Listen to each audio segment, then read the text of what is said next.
Evening. Good to see everyone. Please turn to Isaiah 36 and 37.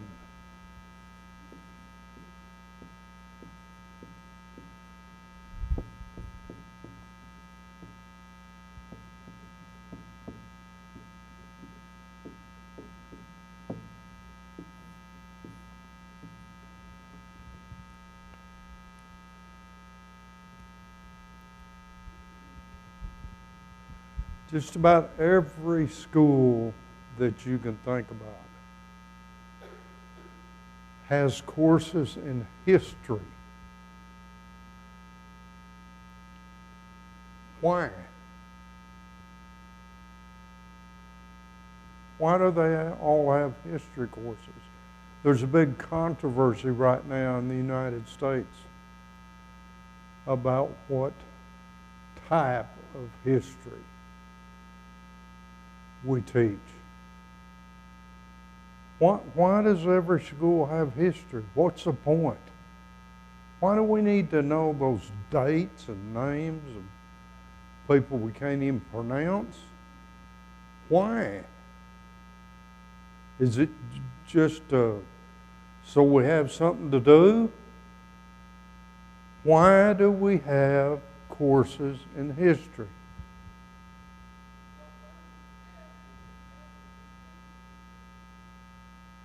If we don't learn from the past, then we will repeat the same mistakes in the history, in the future. Can you see that in the United States?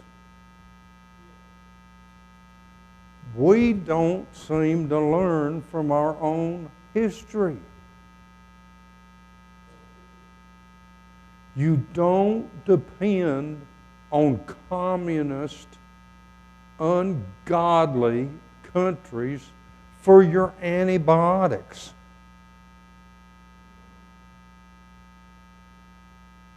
Who cannot understand that?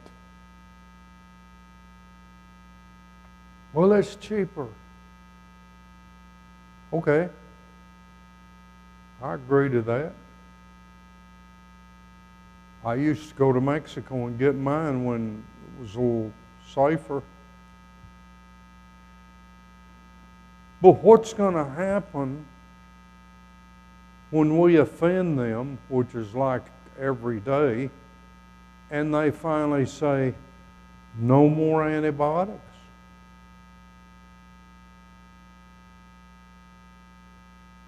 We have to learn from our past mistakes. We have to learn what is gone before. Now, Isaiah is a very diverse book. It has all kinds of different types of literature in it. And it even has historical sections. Chapters 36 and 37 are historical. They tell us something that happened in the past. If you have your Bible, turn to Isaiah chapter 36, and I will show you exactly what I mean. Isaiah chapter 36. In the days of Isaiah, Assyria was the world-dominant empire.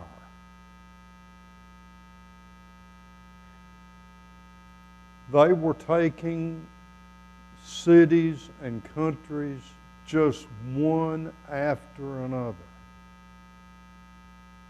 The very word Assyria and their king brought fear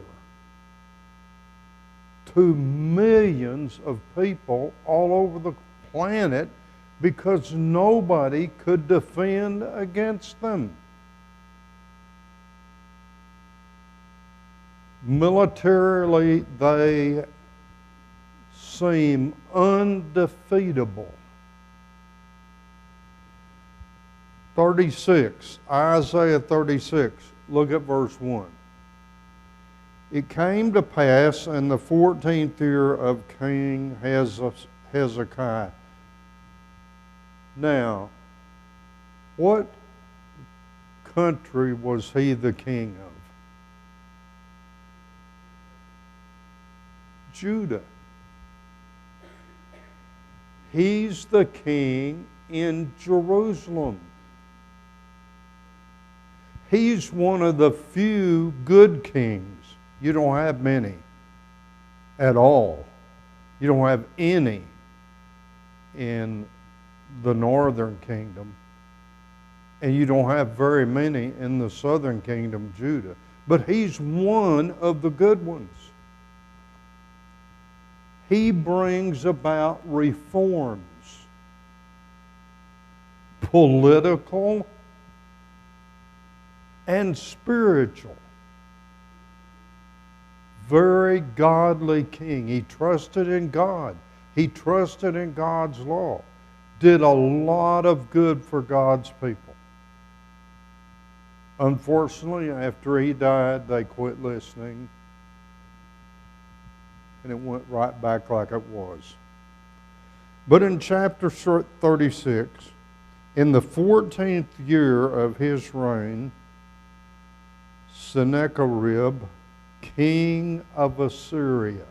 This is the most powerful king in the world. He is ruthless. He is merciless, killing women and children. He doesn't bat an eye. Came up against all the defenced cities of Judah and took them. What's it mean he took them? He overran these cities. So now the capital city, Jerusalem, is surrounded by heathens. Hezekiah is king. Look at verse 7. This message is sent to Hezekiah. He's told not to trust in Egypt. Well, God told him that.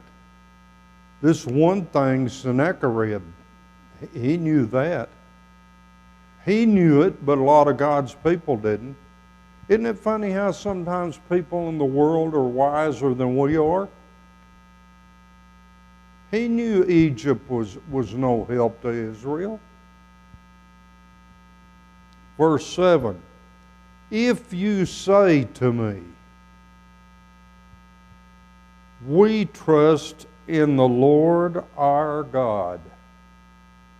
Okay, if that's going to be your defense, is it not he whose high places and whose altars Hezekiah has taken away, and said to Judah and to Jerusalem, you shall worship before this altar, the one in Jerusalem? Who's the one that told them to worship before the altar in Jerusalem? God. Hezekiah is following God's orders.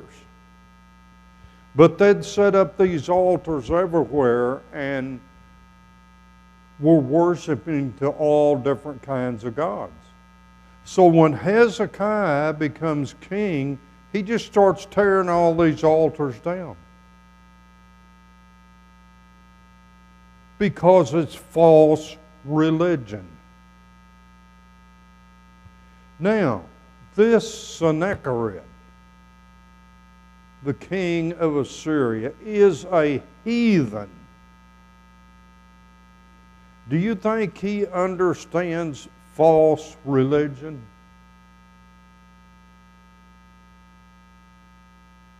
Do you think the world understands false religion? He is so ignorant of God's will that he thinks Hezekiah has offended God by tearing down all these altars. When in reality, it pleased God. But he doesn't know enough about the true God of heaven and truth to know that Hezekiah was following God's orders. He doesn't know that. So he says, well, you're going to trust in Hezekiah. He tells you to trust in God. Look at all these altars he's torn down. That's his argument.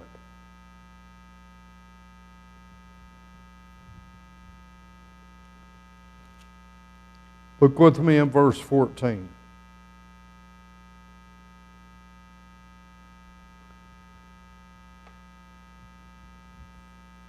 They first met with a delegation of God's people, and now they go to the wall of Jerusalem. And they are screaming this out to those on the wall. The wall is the main defense of the city. Now, why would you do that? Right? To discourage them. To bring about discord. Because you know there's going to be some jerk who's going to say, well, maybe we ought to listen.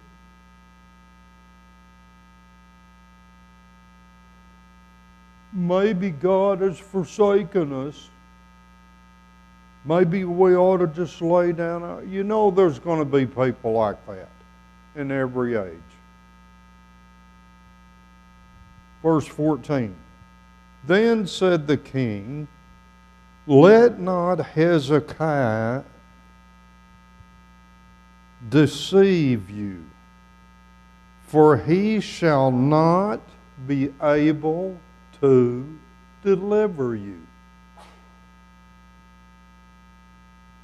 Now this shows a little bit of his intelligence. We've seen his foolishness. He's just ignorant of God's ways. This shows his intelligence. He's already taken all the cities around them. Now, what chance is this one little city of Jerusalem, what chance are they going to have against the strongest army in the world?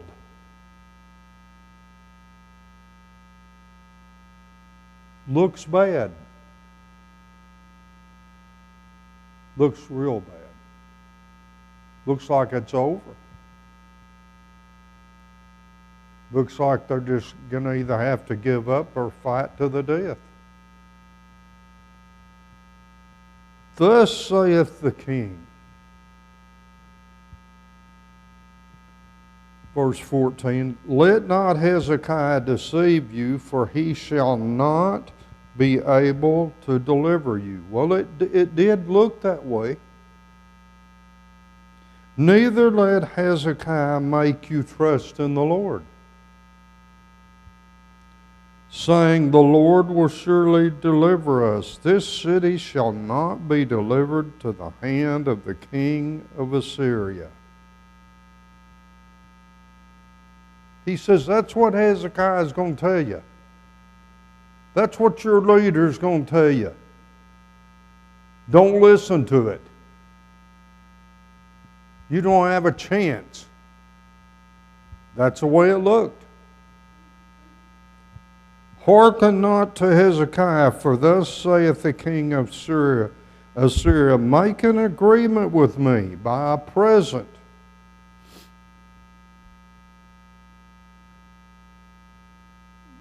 You would not even believe how much money, and they say we're broke, but you would not believe how much money we send out to foreign countries so they will be our friends. And every time that has happened, it hasn't worked. But we keep doing it. Oh yeah, we got to send this over here and this over here and this over here. $36 trillion in debt, and we're gonna send all this money all over the world so people will like us. He said, you give me this present and you come out to me. In other words, just give up. And eat every one of you of his vine, and every one of you his fig tree, and drink every one of you on the waters of his cistern. Just come out, lay your arms down, give up, stay at home until I come back and take you away to your own land, a land of corn and wine, a land of bread and vineyards. In other words, you just give up. You ain't got a chance. Just give up. Come out here, and then in a little bit, when I get through killing millions of more people, then I'm going to come back and get you, and I'm going to carry you into this real nice place. In other words, what he's saying is, you don't put up a fight, you don't resist me. Do you ever get tired of just being told, this is what you will believe on this matter? And if you cause any trouble, we'll send the IRS after you. You just accept it. We're the experts. You're idiots. You just accept what we say, give up your freedoms, give up your guns, and just trust us. Well, if you believe that, you need to read history. That's the way it always happens. And that's what's happening right here. You just lay down your weapons, you come out here, and then I'm going to come and take you to this beautiful land. And what he's really going to do is come back and carry them into captivity. But doesn't this sound a little nicer? Doesn't verse 16 sound a little nicer than saying, you're going to be carried into captivity. You're not going to have any freedom. You're going to be under my dominion where I choose to put you, and you're going to do what I say.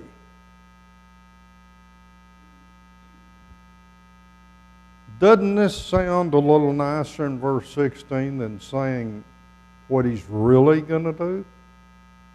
So you see some intelligence in this guy. Even though it's deceptive and lying and cheating these people, he doesn't care. He's done it all over the world. 18. Beware. Now be careful. lest Hezekiah persuade you, saying, the Lord will deliver us. You be watching. That's what he's going to say. He's going to tell you the Lord will deliver you. Has any of the gods of the nation delivered his land out of the king of Assyria? This makes pretty good sense to most people. Look at all the lands around you. They trusted in their gods. Of course, their gods were idols, which could do nothing for anybody, except maybe keep you warm in the winter for a minute. He said, you just look around you. Were any of these, see, he doesn't know the true God from idolatrous gods. He didn't know the difference. He's a heathen. He worships idols. So he says, have any of these gods all around you, have they delivered them? Then what makes you think your little God is going to deliver you?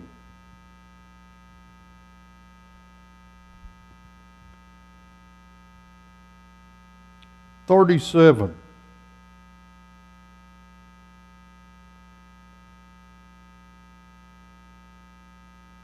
He sends this message to Hezekiah the king. And it came to pass when Hezekiah heard it that he rent his clothes.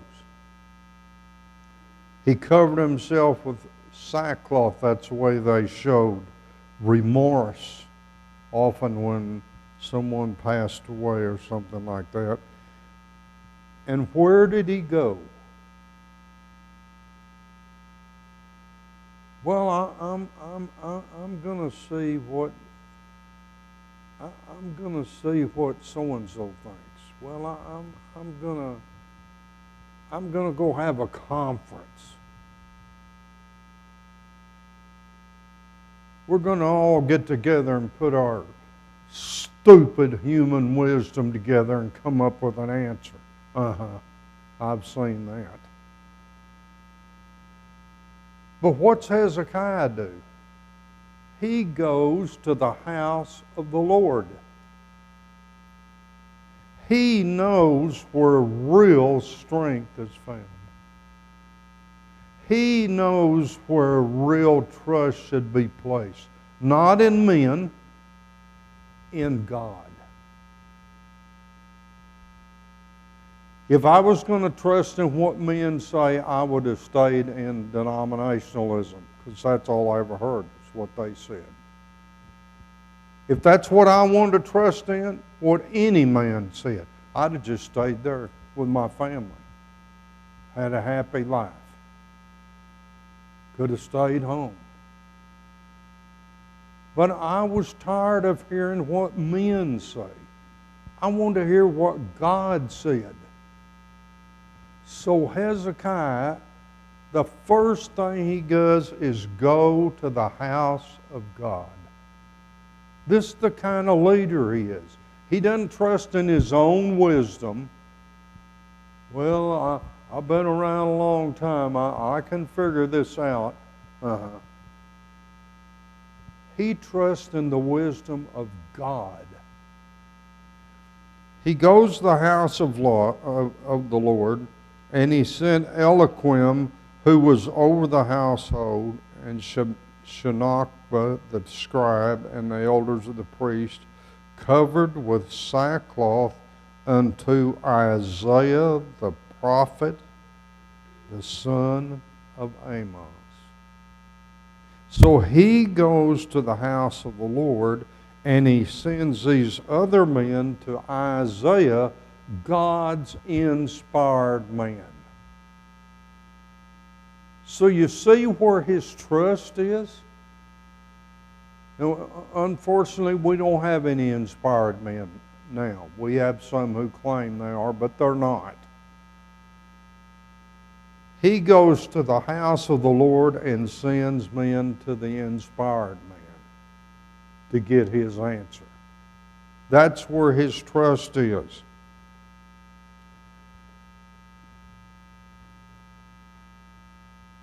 Then look at verse 10, 37:10.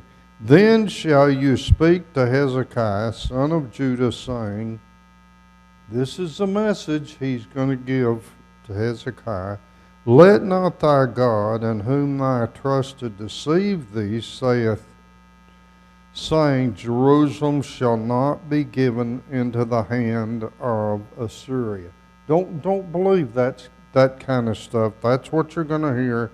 Behold, thou hast heard of what the kings of Assyria have done to all lands by destroying them utterly, and shalt thou be delivered? Everybody else has been destroyed. You're going to hear trust in the Lord again. Look at everybody else. You going to be with them? Or are you going to listen to this stuff, trust in the Lord? Verse 14. Hezekiah received this letter from the hand of the messengers and read it. Hezekiah, verse 14, went up to the house of the Lord, and he spread it before the Lord. Now here's the threats of all the heathens against God's people. He just takes those and lays them out before God. So you see, his trust is in the God of heaven. That's why he was a wonderful king. And that's why he's led his people to destroy false religion. He didn't tolerate it. He destroyed it.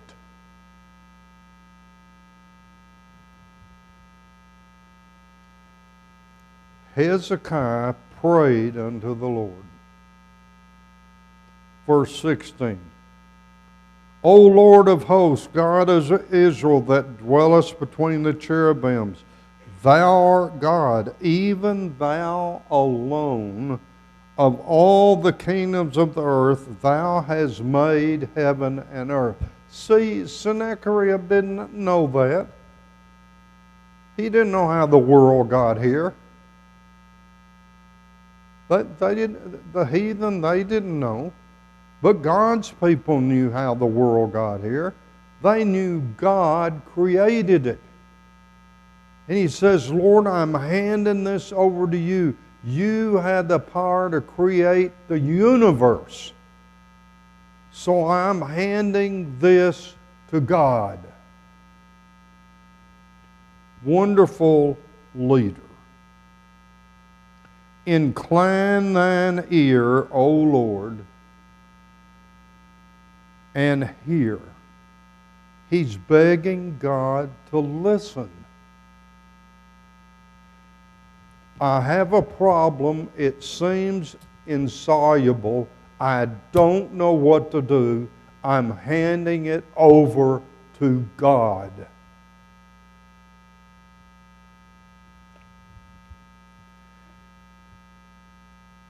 Open thine eyes, O Lord, and see and hear all that the words of Sennacherib, which he has sent to reproach the living God.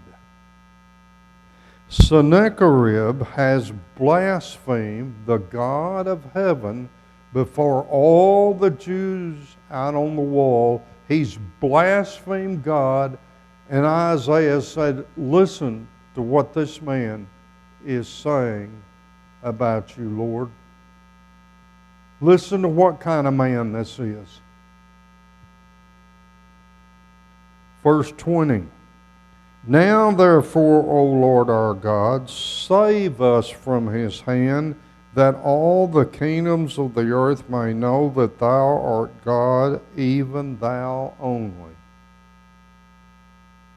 Save us not just so we can have our lives, but save us so the earth will know you are the true God. You are the only God. When I was a kid, I despised religious shows. I went to a couple of them, and I just nearly vomited. I thought it was so ridiculous. And one time my daddy, who ran the show, said, "Listen, there's a show I need you to see. It's called the Ten Commandments." I said, I don't go to religious show. He says, "Go to this one." I said, okay. I got him free anyway, so. And I remember when Pharaoh, in that movie, of course this is not in the Bible, but in that movie, when Pharaoh was defeated, he said to his wife, "Moses' God is the God." That's what Hezekiah is wanting to happen. All these nations to recognize this is the true God.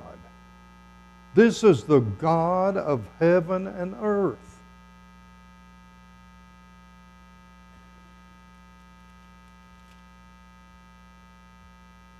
(31) Therefore thus saith the Lord concerning the king of Assyria. This is what Isaiah sends back the message. He shall not come into the city. Now think about that. He won't even come in Jerusalem. He shall not shoot an arrow there, nor come back before it with shields, nor cast a bank upon it. They would put big banks up against the wall where the soldiers could go over the banks. By the way that he came, by the way he shall return, and he shall not come unto this city. Isaiah said he's not coming to the city. There he is right out there. I mean, you can look out there and see him. This is where faith comes in. Because it looks like it's all over for God's people. It looked like there's no way. They cannot defeat this army. They look out there and see all that, and then Isaiah says, they ain't even going to come in this city. There's not one arrow going to shoot here. I will defend this city, verse 35, and save it for my own sake and for my servant David's sake. Then the angel of the Lord went forth and smote in the camp of the Syrians 185,000. That's 185,000. And when they arose in the morning, behold, they were all dead corpses. So Sennacherib, king of Assyria, departed and went and returned and dwelt in Nineveh. He left. Now, archaeologists found a real neat thing several years ago. They call it Sennacherib's prism. And it has all of these kings that he's defeated on there. And when he gets to Hezekiah, he said, I had Hezekiah like a bird in a cage. He did. But then it stops right there. He didn't tell the whole story. He said, I had him like a bird in a cage.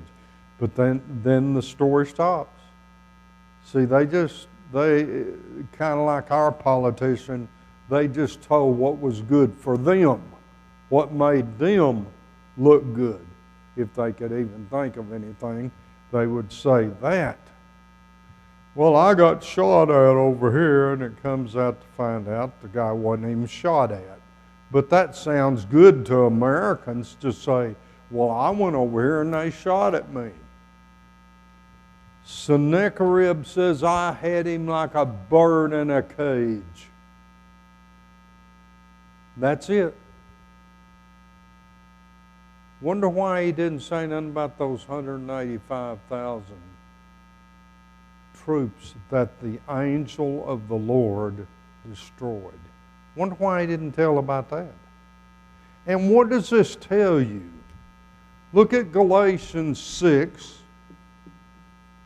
verse 7. Do not be deceived. Now this is telling you, you can be deceived by this. Whatsoever man soweth, that shall he also reap. He that soweth to the flesh shall of the flesh reap corruption.